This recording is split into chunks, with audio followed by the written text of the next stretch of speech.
প্রিয় শিক্ষার্থীবৃন্দ, আজকের এই ক্লাসে আমরা শিখব বাস্তব সংখ্যা এবং বাস্তব সংখ্যার শ্রেণীবিন্যাস, এবং এমনভাবে শিখব যেন পরবর্তীতে আমাদের এই বাস্তব সংখ্যা সম্পর্কিত যে কোনো প্রশ্ন আসলে আমরা খুব সহজে ঝটপট উত্তর দিয়ে দিতে পারি।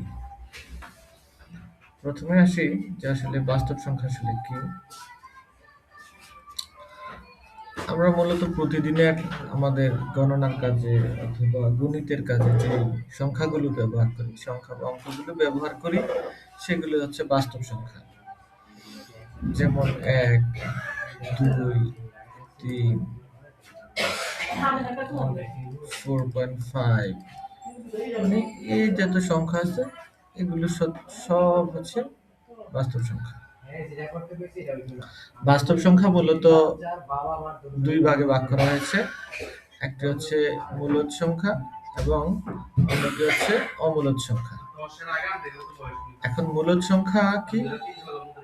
সহজভাবে বলতে গেলে মূলদ সংখ্যা হচ্ছে সকল পূর্ণ এবং ভগ্নাংশ সংখ্যাকে আসলে মূলদ সংখ্যা বলে, অথবা একভাবে বললে যে সংখ্যাকে আসলে পি বাই কিউ আকারে লেখা যায় তাদেরকে মূলদ সংখ্যা বলে। হ্যাঁ, এখানে পি এবং কিউ দুটি হচ্ছে পূর্ণ সংখ্যা, অর্থাৎ যে কোনো দুটি পূর্ণ সংখ্যাকে এখানে আসলে পি বাই কিউ আকারে লেখা হয়েছে। অর্থাৎ যেমন আমরা 5কে যদি ভগ্নাংশ আকারে লিখি তাহলে কিভাবে লিখতে পারি? 5/1। অথবা আমরা 5-এর অর্ধেক লিখতে পারি 2.5। অর্থাৎ যে কোনো পূর্ণ এবং ভগ্নাংশ সংখ্যাই আসলে মূলদ সংখ্যা। ঠিক আছে? এই মূলদ সংখ্যাকে আবার দুই ভাগে ভাগ করা হয়েছে। একটি পূর্ণ সংখ্যা এবং আরেকটি হচ্ছে ভগ্নাংশ সংখ্যা।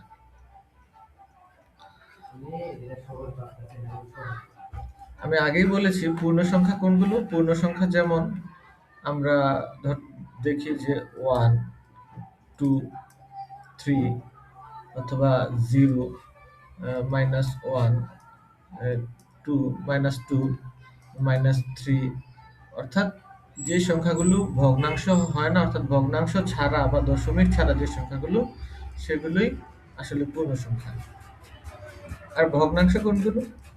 অর্থাৎ পূর্ণ সংখ্যার কিছু অংশ, যেমন 1.5, 3/2, 1/2, এগুলি হচ্ছে ভগ্নাংশ। ঠিক আছে? এবার আমরা আসি পূর্ণ সংখ্যায়। পূর্ণ সংখ্যার প্রকারভেদে পূর্ণ সংখ্যাকে 3 ভাগে ভাগ করা হয়েছে। একটি ধনাত্মক, একটি জিরো এবং ঋণাত্মক। এই ধনাত্মক কি? আসলে খুব সহজভাবে দেখো যে 1 থেকে শুরু করে তুমি উপরের দিকে যত নাম্বারগুলো আছে একদম অসীম পর্যন্ত, 1 থেকে 1, 2, 3, 4, 5, 6, 500, 700, 1000, 1 লাখ, এই সবগুলো সংখ্যাই হচ্ছে আসলে ধনাত্মক সংখ্যা। শূন্য হচ্ছে একটি ধনাত্মক না, ঋণাত্মক না, একটি অঋণাত্মক সংখ্যা। আর ঋণাত্মক কি? এই শূন্যর আগে যে সংখ্যাগুলো আছে, যেমন -1, -5, অর্থাৎ মাইনাস সহ যে সংখ্যাগুলো আছে সেগুলি হচ্ছে ঋণাত্মক সংখ্যা। এই ধনাত্মক সংখ্যাকে আবার 3 ভাগে ভাগ করা হয়েছে। একটি হচ্ছে মৌলিক সংখ্যা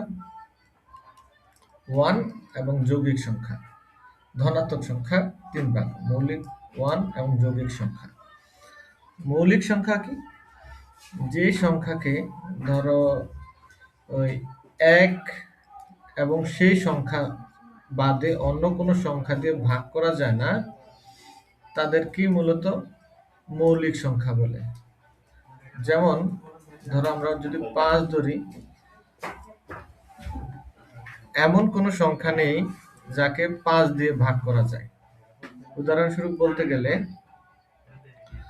ধরো যদি আমরা 5 লিখি, হ্যাঁ, এখন যদি আমরা 2 দিয়ে 5কে ভাগ দিই, তাহলে এটা কি আসলে সম্ভব?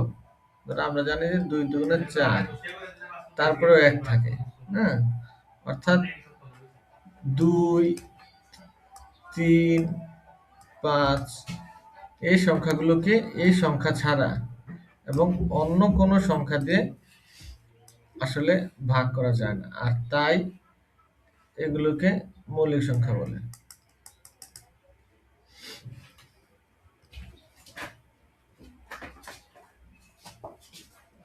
আর 1 একটি মৌলিকও না এবং যৌগিকও না। আর যে সংখ্যাসমূহকে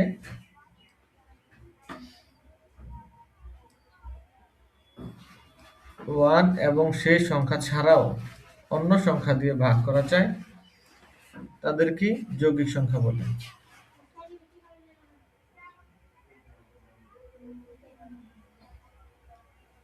যেমন 12, 12 কে আমরা 2 দিয়ে ভাগ করতে পারি চাইলে, ঠিক আছে? আবার চাইলে আমরা 3 দিয়েও ভাগ করতে পারি, হ্যাঁ? অর্থাৎ অসংখ্য সংখ্যা দিয়ে 12 কে ভাগ করা যায়।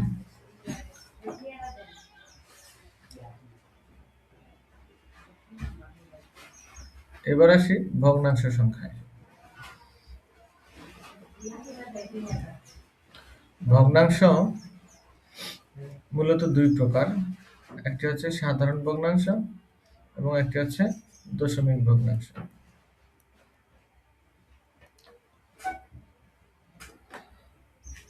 সাধারণ ভগ্নাংশ কি? অর্থাৎ যে ভগ্নাংশের হর এবং লব থাকে তাদেরকে সাধারণ ভগ্নাংশ বলে। এখানে 5 হচ্ছে হর এবং 2 হচ্ছে লব। আর দশমিক ভগ্নাংশ কি? যে ভগ্নাংশকে দশমিকের মাধ্যমে প্রকাশ করা হয় তাকে দশমিক ভগ্নাংশ বলে। সাধারণ ভগ্নাংশ মূলত 2 প্রকার, একটি হচ্ছে প্রকৃত ভগ্নাংশ এবং অপরটি অপ্রকৃত ভগ্নাংশ। যে ভগ্নাংশের লব ছোট এবং হর বড় তাদেরকে প্রকৃত ভগ্নাংশ বলা হয়। যেমন 1/2, এখানে লব 1 যা হর 2 থেকে ছোট, তাই এটি প্রকৃত ভগ্নাংশ। আবার অপ্রকৃত ভগ্নাংশ কি?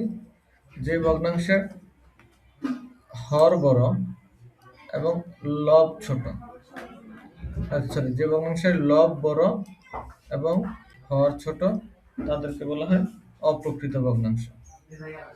আর মিশ্র ভগ্নাংশ হচ্ছে যে ভগ্নাংশের একটি পূর্ণ সংখ্যা এবং একটি প্রকৃত ভগ্নাংশ নিয়ে যেই ভগ্নাংশ গঠিত হয় তাদেরকে মিশ্র ভগ্নাংশ বলে। যেমন 1/2, এটা হচ্ছে একটা মিশ্র ভগ্নাংশ। আর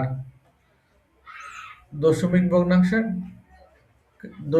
ভগ্নাংশকে আর 2 ভাগে ভাগ করা হয়েছে, একটা হচ্ছে সসীম দশমিক, একটা হচ্ছে অসীমাবৃত দশমিক। সসীম দশমিক বলতে বোঝানো হয়েছে যে দশমিকের পর সংখ্যাগুলো যদি সসীম থাকে, যেমন একটা নির্দিষ্ট পরিমাণে থাকে, 2, 3, 5 অথবা 6.89126, অর্থাৎ এই সংখ্যাগুলো যদি